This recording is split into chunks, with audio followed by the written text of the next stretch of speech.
हाँ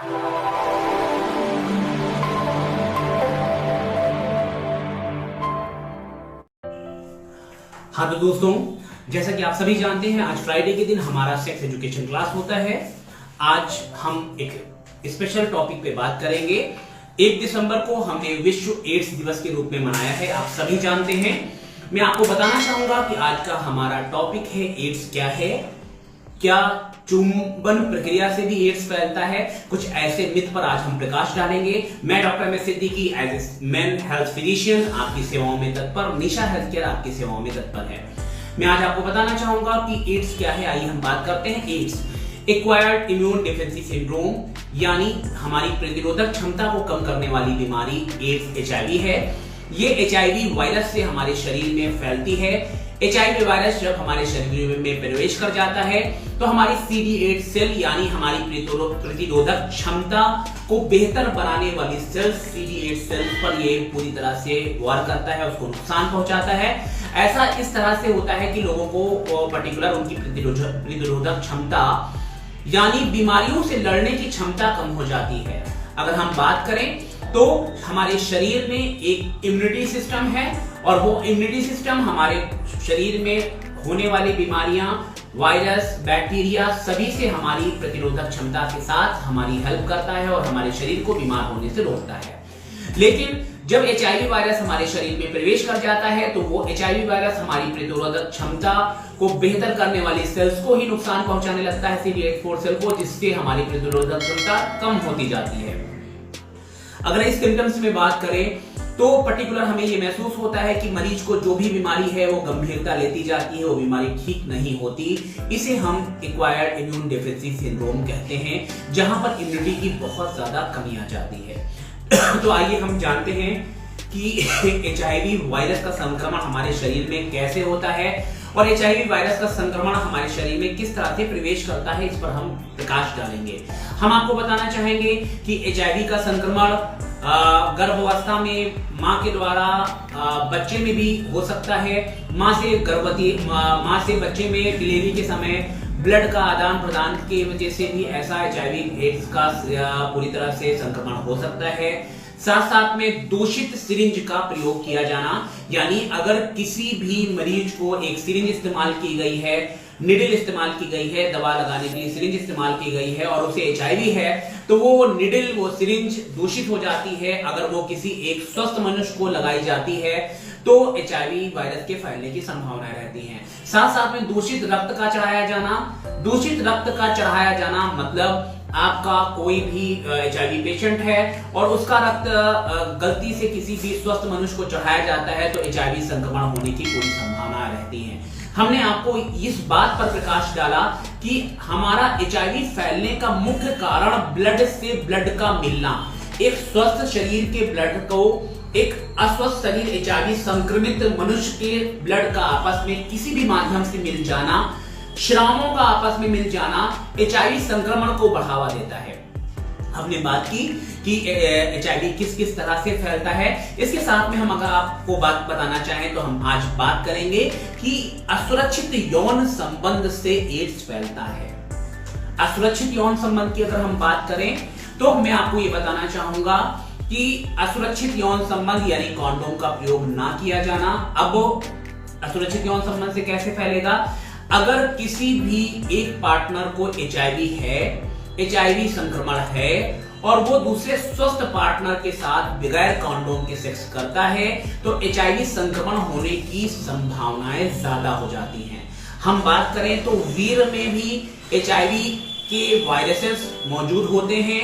अगर कोई मेल जिसको एचआईवी पॉजिटिव है वो किसी स्वस्थ महिला के साथ संबंध करता है तो वो जब स्खलित होता है तो उसके वीर्य में एचआईवी संक्रमण औरत की योनि श्राव में पहुंच जाते हैं और वहां से संक्रमण होने का संभावना बनी रहती है। तो असुरक्षित यौन संबंध यानी बगैर कॉन्डोम के साथ संबंध करना, इससे एड्स फैलता है। अमूमन ये देखने के गया है कि फीमेल सेक्स वर्कर, जिसे आप वैश्यावृत्ति कहते हैं, बहुत सारे नौजवान वैश्यावृत्ति में इन्वॉल्व होते हैं। अब आप ये बताइए कि अगर कोई वैश्यावृत्ति यानी कोई ऐसी महिला जो पेड सेक्स वर्कर्स है, जो अपना एक प्रोस्टिट्यूशन चलाती है, जहां पर वो पूरी तरह से रोज नए नए पार्टनर के साथ सेक्स करती है, जिसकी एवज में उसे कुछ पैसे हासिल होते हैं। ये उसका एक प्रकार का उसकी एक संगत आप कह सकते हैं कि उसका एक ये व्यवसाय है, सेक्स वर्कर। अब ऐसे केसेस में अगर कोई स्वस्थ युवा उसके साथ में संपर्क करता है, सेक्स करता है, विदाउट कॉन्डोम सेक्स करता है, तो एचआईवी संक्रमण होने की पूरी संभावनाएं बनी रहती हैं। आज हमारे नौजवान सेक्स के प्रति बहुत ही ज्यादा उत्साहित रहते हैं। ऐसा इसलिए है कि पोर्नोग्राफी का चलन हो गया है, लोग डिजिटलाइजेशन का चलन हो गया है, लोग गर्लफ्रेंड से बात कर रहे हैं, अपनी प्रियतमा से बात कर रहे हैं, ऑनलाइन सेक्स कर रहे हैं, ऑनलाइन सेक्स देख रहे हैं, पोर्नोग्राफी देख रहे हैं, जिसकी वजह से वो अपने आप पे कंट्रोल नहीं कर पाते और ऐसे असुरक्षित यौन संबंध से वो एचआईवी के मुंह में ग्रस्त हो जाते हैं। एचआईवी संक्रमण उनकी जिंदगी को बर्बाद कर देता है। तो मैं आज इसी विषय पर खुलकर बात करने वाला हूं। आप जो भी दर्शक हमें देख रहे हैं वो आप हमसे खुलकर बात कर सकते हैं, अपने विषय को अच्छे से समझ सकते हैं और इस पर खुलकर आप बात करें। मैं आपको बताना चाहूंगा कि पर्टिकुलर आज आपने देखा कि वेजाइनल सेक्स, अब आप बात करते हैं anal sex. Anal sex particular anal sex का मतलब है कि लिंग का गुदा में प्रवेश कराया जाना। उसके लिए महिला पार्टनर के साथ भी एनल सेक्स होता है। कुछ गे मेंटालिटी के लोग, जो गे कम्युनिटी के लोग हैं, जो समलैंगिकता को बिलीव करते हैं, वो पर्टिकुलर मेल मेल सेक्स करते हैं, जिसकी वजह से भी एनल सेक्स के द्वारा सबसे ज्यादा एचआईवी संक्रमण को देखा गया है। आइए हम बात करते हैं कि एनल सेक्स के द्वारा एचआईवी का संक्रमण कैसे ज्यादा होता है। अगर हम बात करें, एक मेल पार्टनर महिला पार्टनर के साथ संभोग करता है, वो अपने लिंग को योनि में प्रवेश कराता है, तो वहां पर जो वेजाइनल वॉल है उसकी टेयरिंग कम होती है, यानी उसमें ऑलरेडी हाइमेन नहीं है, तो ब्लीडिंग कम होती है। ब्लीडिंग ना होने की बेसिस पे भी एचआईवी संक्रमण कम रहता है। लेकिन जब गुदा मैथुन किया जाता है, वो महिला या पुरुष के साथ किया जाता है, तो म्यूकस मेम्ब्रेन, गुदा में जो म्यूकस मेम्ब्रेन है उसकी टीयरिंग यानी उसका फटना, जिसकी वजह से ब्लीडिंग होने की समस्या ज्यादा रहती है। और ब्लीडिंग होने की वजह से एचआईवी संक्रमण, एक दूसरे से संक्रमित ब्लड एक दूसरे को टच हो सकता है। लिंग को का जो प्रेप्यूस होता है उसमें कभी कभी एब्सेस होते हैं, या कभी कभी जख्म होते हैं, या कभी कभी प्रीप्यूस भी रप्चर होती है और वहां से ब्लीड होता है। और एनल और प्रीप्यूस में के आपस के ब्लड का इंट्रैक्शन की वजह से भी एनल सेक्स से आपका एचआईवी संक्रमण फैलता है। तो आज हमने इस विषय पर बात किया, हम खुलकर बात करेंगे। हम आपको ये बता रहे हैं कि एचआईवी संक्रमण किन किन माध्यम से फैलता है, इस विषय पर हम बात कर रहे हैं। तो आज आपने देखा वेजाइनल सेक्स, एनल सेक्स से एचआईवी संक्रमण फैलता है। अब आइए बात करते हैं ओरल सेक्स। ओरल सेक्स क्या है सर? ओरल सेक्स का मतलब है कि मेल पार्टनर अपने लिंग को दूसरे पार्टनर के मुंह में पर्टिकुलर आप कह सकते हैं सक कराना, या पूरी तरह से मुख के द्वारा लिंग को उत्तेजित किया जाना। इसमें में एक पार्टनर दूसरे पार्टनर के मुंह में अपने लिंग को प्रवेश कराता है, जिसे आप हिंदी भाषा में इंग्लिश भाषा में सकिंग कह सकते हैं, कनलिंगस कह सकते हैं। इस तरह की प्रक्रिया होती है। तो ऐसे केसेस में जब मुख मैथुन फॉलोअप होता है, कभी कभी देखने को मिला है कि अगर किसी को पर्टिकुलर माउथ अल्सर्स हैं, एक पार्टनर को माउथ अल्सर्स है, दूसरा पार्टनर उसके मुख मैथुन का प्लेजर ले रहा है, और अगर वो स्खलित मुंह में होता है तब भी वहां पर वीर के द्वारा संक्रमण होता है। ऐसा भी देखने को मिला है, लेकिन इसका परसेंटेज काफी हद तक कम होता है। ऐसे केसेस में बहुत सारे कॉन्डोम अवेलेबल हैं। अगर आप फ्लेवर की बात करें तो मैं आपसे पूछना चाहूंगा कि फ्लेवर क्यों दिए गए? शायद फ्लेवर का प्रावधान इसी बेसिस पे है, स्ट्रॉबेरी फ्लेवर है, बनाना फ्लेवर है, meaning of the condom flavour, यानी आप कॉन्डोम को वियर करके मुख मैथुन का आसानी से आनंद उठा सकते हैं। मैं मुख मैथुन को प्रमोट नहीं कर रहा, मैं उनकी बात कर रहा हूं जो इसको अपनी लाइफ में उतारते हैं, अपनी लाइफ में मुख मैथुन का आनंद करते हैं। हमारे कामशास्त्र में मुख मैथुन यानी ओरल सेक्स प्लेजर के बारे में काफी व्याख्यान देखने को मिलते हैं। तो मैंने आपको बताया कि vaginal sex, anal sex and oral sex, इसके माध्यम से भी आपको पर्टिकुलर एचआईवी होने का संक्रमण रहता है।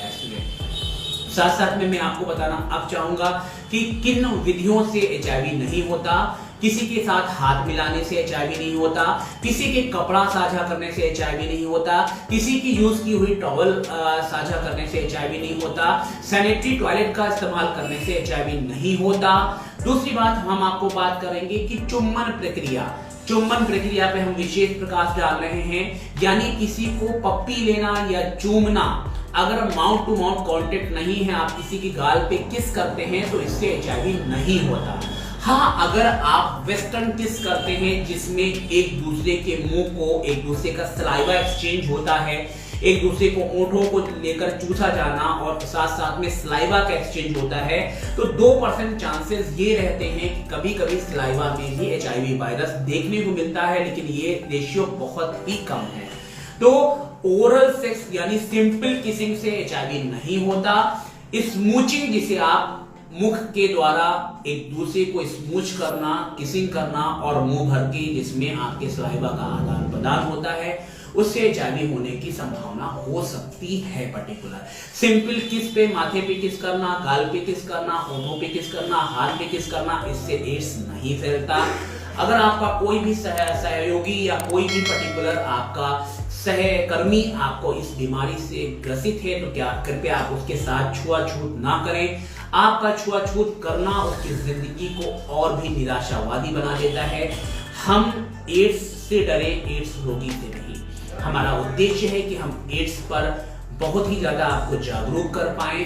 साथ साथ में मैं नौजवानों को ये कहना चाह रहा हूं कि वो जो भी अनयूजुअल रिलेशन कर रहे हैं वो अनयूजुअल रिलेशन ना करें। सेक्स करने से पहले कॉन्डोम का प्रयोग अवश्य करें। आप कॉन्डोम लेने से कदापि घबराएं ना। मैं आपको अनयूजुअल असुरक्षित यौन संबंध को करने को प्रमोट नहीं कर रहा, लेकिन जो ऑलरेडी सेक्स कर रहे हैं और वो अपनी सेक्स पार्टनर को पूरी तरह से कोशिश करें कि आप शादी करें। आप मल्टीपल पार्टनर ना होकर के मोनोगमस पार्टनर को बिलीव करें। आप अपनी पत्नी के साथ संबंध करें, आप असुरक्षित यौन संबंध ना करें। हमारे बहुत सारे दर्शक हमसे क्वेश्चन पूछ रहे हैं। एक दर्शक मिस्टर श्याम जी है, क्वेश्चन पूछ रहे हैं कि क्या लिंग को बॉडी पे टच करने से भी क्या एचआईवी हो सकता है? सर, नहीं हो सकता। अगर आप किसी महिला पार्टनर की बॉडी पर अपने लिंग को टच कर रहे हैं तो आपको एचआईवी नहीं होगा। एचआईवी के लिए हमारे ब्लड या वीर का आप श्रावों का आदान प्रदान होना जरूरी होता है, तब एचआईवी फैलता है। एचआईवी छूने से नहीं होता। तो ये चीजें आपको हम स्पेशली बता रहे हैं। असुरक्षित यौन संबंध आपकी जिंदगी के लिए बेहद गंभीर मुद्दा बना सकते हैं, आपकी लाइफ को बेहद बुरी तरह से प्रभावित कर सकते हैं। आप कोशिश करें कि आप एचआईवी एड्स के बारे में जानें, आप खुलकर बात करें। हमारे एक दर्शक के क्वेश्चन पूछ रहे हैं कि क्या होमोसेक्सुअलिटी से एचआईवी एड्स का खतरा ज्यादा है? जी सर, अगर आप समलैंगिकता को पर्टिकुलर समझ पा रहे हैं तो मैं आपको इस पर प्रकाश डालना चाहूंगा। समलैंगिकता यानी एक पुरुष दूसरे पुरुष के साथ सेक्स करता है। ऐसे केसेस में एक पुरुष अपने लिंग को दूसरे पुरुष के गुदा में इंसर्ट करता है, जिससे वहां पर गुदाद्वार में टीयरिंग, ब्लीडिंग होने का खतरा रहता है। और अगर कॉन्डोम यूज नहीं किया गया है तो एचआईवी होने का खतरा बना रहता है। तो आप कोशिश करें असुरक्षित यौन संबंध को आप टालें, मल्टीपल पार्टनर के साथ सेक्स ना करें, आप किसी भी वैश्यावृत्ति में लिप्त ना हो। मैं खुलकर नौजवानों को बात कर रहा हूं क्योंकि हमारे इस प्रांत में बहुत सारा वैश्यावृत्ति में लोग हमें लिप्त मिल रहे हैं। हमारे पास HIV, hepatitis B, hepatitis C, gonorrhoea, syphilis ऐसी बीमारी जो सेक्सुअल ट्रांसमिटेड डिजीज हैं, जो सेक्स के थ्रू फैलती हैं, ऐसी बीमारी लेकर हमारी क्लिनिक पर बहुत ढेर सारे मरीज आ रहे हैं। मैं आप सभी को जागरूक करना चाहता हूं कि आइए इस एड्स दिवस पर हम शपथ लें कि हम असुरक्षित यौन संबंध से दूर रहेंगे। मैं डॉक्टर एम एस सिद्दीकी आपकी सेवाओं में तत्पर रहूंगा। अगर आपको किसी भी प्रकार की कोई इंक्वायरी है या आपको किसी भी प्रकार का कोई स्ट्रेस है या आपका कोई दिमाग में एक भ्रम है जो आपको परेशान कर रहा है, तो आप हमारा फोन नंबर 9839467283 पर मैसेज कर सकते हैं। आप अपनी बात को गोपनीयता का साथ पूछ सकते हैं। आपका नाम और एड्रेस पूरी तरह से प्राइवेसी में रखा जाता है। साथ साथ में आपको किसी भी प्रकार की सेक्स प्रॉब्लम है तो आप में डॉक्टर एम एस सिद्दीकी निशा हेल्थ केयर आपका स्वागत करता है। आप हमारी क्लिनिक पर विजिट कर सकते हैं। हमारा clinic Nisha health care Barabanki में सिविल लाइन एरिया में उपस्थित है। आप हमारे Facebook sex problem one solution पर टैग कर सकते हैं। आप हमारे YouTube channel doctor M S Siddiqui Barabanki पर विजिट करके बहुत सारी सेक्सुअल एजुकेशन को गेन कर सकते हैं ताकि आपका सेक्स लाइफ बेहतर हो सके। मैं डॉक्टर एम एस सिद्दीकी आज के प्रोग्राम में आपसे अलविदा लेता हूं। अगले फ्राइडे के दिन कुछ नए विषय के साथ, तब तक के लिए अलविदा, शुक्रिया, धन्यवाद, थैंक यू।